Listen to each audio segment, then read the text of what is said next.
I want to play this clip here as we get into ESG. This is Larry Fink. He's the CEO of BlackRock. Correct me if I'm wrong, but he's like maybe like the leading capitalist pusher of all this stuff. And he says, you're overreacting, James. Here's Larry Fink.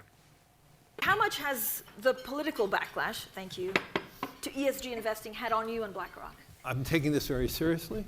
We are trying to address the misconceptions.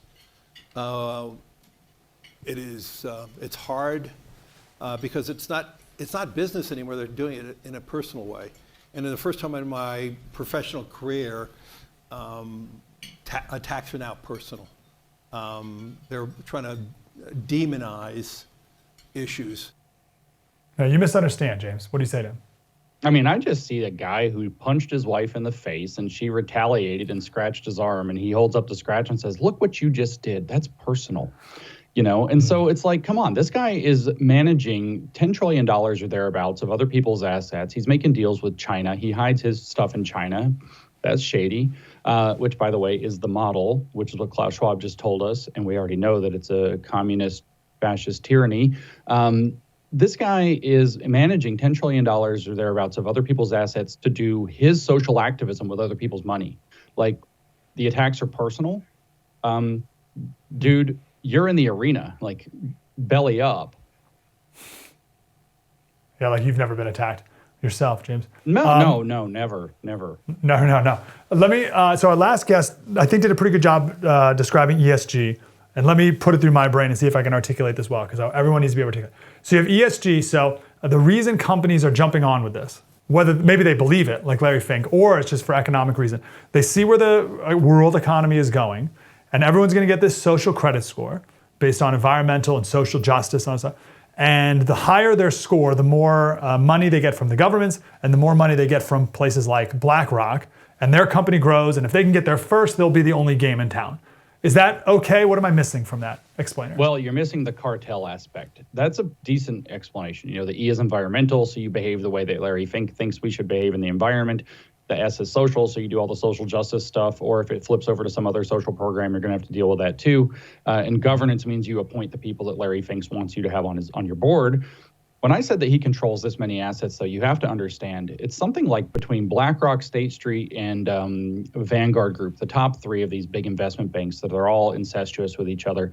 They run they control the assets that represent something like 40% of the S&P 500. So they own giant portions of the shares of large corporations like Coca-Cola and Disney and so on that we see acting badly and not reforming when people get mad at them and boycott their products or whatever.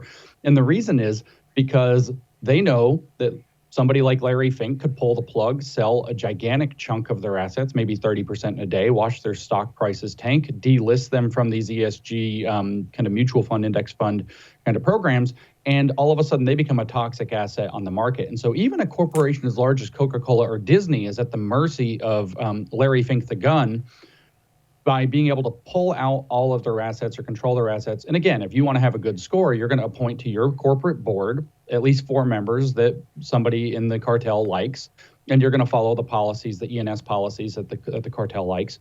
And this is just how it works. So what you're missing here is that this is a cartel operation. This is racketeering being done on corporations to put them into a social credit system that they can't get out of. They don't have any options. Yeah. So we're getting mad at corporations where what we should be doing is going to the corporations and saying, you know what, we need to team up and try to free you from the cartel. We need to get what we can of the government that's not totally lost to start doing investigations, hearings, and digging in to get you out of this trap. Yeah, that's right. Because who are they going to listen to now? Me, Disney? They're going to listen to me for not buying a ticket? Or are they going to listen to Larry Fink, who owns most of the company? Last question for you, James. What people are going to say this is conspiratorial, this is Bilderberg Group, whatever. Can you point to something that they've already been effective at and be like, hey, listen, people, like they're already moving. So yeah, their goals by 2030 are very achievable if they keep going. Has anybody seen Canada recently? How's New Zealand doing? I mean, come on. What have they been effective at? They brag that it's their guy that's working in Canada or their person who's in charge of New Zealand. And you can see we're not talking about like, oh, wow, they've moved Disney's policies around. We're talking about they've moved entire countries into, I saw the New York Post a couple of months ago said that Canada, I mean, it's a New York Post opinion, it's not some authoritative thing, but they reported that in their opinion that Canada is no longer a liberal democracy, but is an authoritarian state. And that's all under the direction of these kind of moves. But we see it again with Disney. Disney takes it on the chin to the tune of 10 figures, 11 figures, something like that. And it's just like, yeah, we're still going to groom your kids with our entertainment programming because they don't care. So you can see the amount that they're able to affect. They're paired up. No one knows that ESG came from. It didn't come from the World Economic Forum. It didn't come from Larry Fink. It came from James Gifford at the United Nations. They're all paired up with the United Nations. They say they're paired up. They have a formal agreement with the United Nations, and the United Nations is putting in programs to transform education across the world through UNESCO, for example. The NEA has already taken those up in the United States. So why do we have this weird sexuality education in American schools, all of them paired with Planned Parenthood? Because that's a United Nations idea. And UNESCO said, why are we moving toward Sustainable Development Goal, Agenda 2030 education, which we are. The NEA has said so. It's coming out in the educational professional stuff because UNESCO published the document since 2019 saying that's the direction that we need to go. And it's tied up. You can't throw a rock and not hit a success story for their agenda at this point. Yeah, and who's pushing back? You are. James Lindsay, the Marxification of Education, newdiscourses.com is the website, Conceptual James on Twitter. Keep up the wonderful work, sir. Hey, thanks for watching that clip about the World Economic Forum. Super important to understand what's going on. But the thing is, when you learn about this stuff, I don't know, but my anxiety goes up. It's like global digital IDs and like we're not allowed to eat meat anymore. We're going to eat bugs. Like, what are you talking about? So I get very anxious. So that's why I started this podcast. It's called Politics by Faith.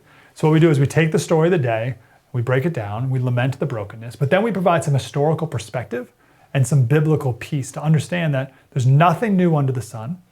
And then what we can do to get through this, even more than get through it, what we can do to win.